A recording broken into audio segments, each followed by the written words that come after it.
টাকা দেন জুনিয়র ভাই। মার ডালা এই স্টাইলে টাকাটা চেয়ে আপনি যে বংশের পরিচয়টা দিলেন না, আমি সাথে সাথে কাত হয়ে গেছি। নিজে উঠতে পারেনি এটি অনেক। এখন দেন টাকা দেন। কত দিব বলেন? দেন লাখ খানেক।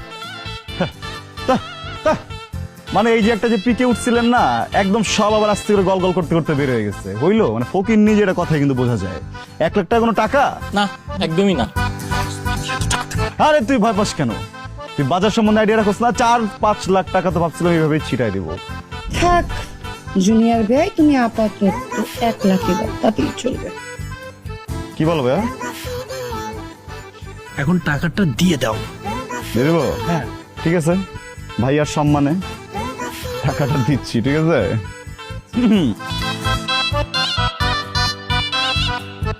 ঠিক আছে।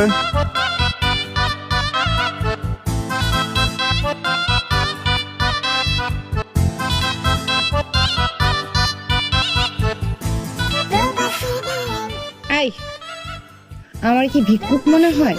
ভিক্ষা চেয়েছি আমি? যেইভাবে টাকাটা দেখার সাথে সাথে লপক লপক করতে করতে পকক করে এসে টেবিলের উপর বসে পড়ছেন, তা দেখে তো ভিখারিদের মতোই মনে হয়েছে। কি করবো বলেন? দুলা ভাই, আপনি আপনার ভাইরে চুপ করতে পারেন, নাহলে কিন্তু করলাম না চুপ। কি হবে চুপ না করলে? একদম ঘুষি মেরে নাক ফাটাই দিব।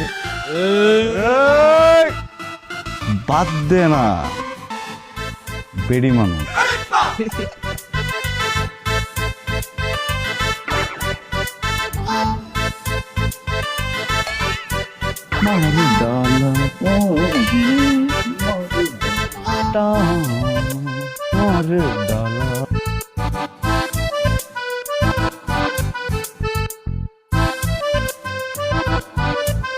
কাটেন দুলা ভাই।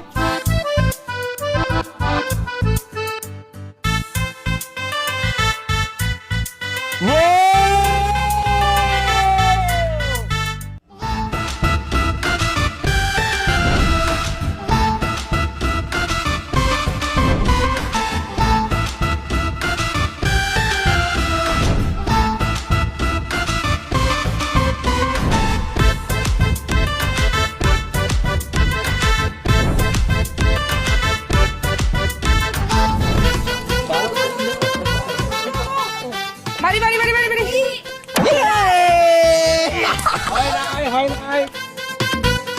যাও, শাবাশ।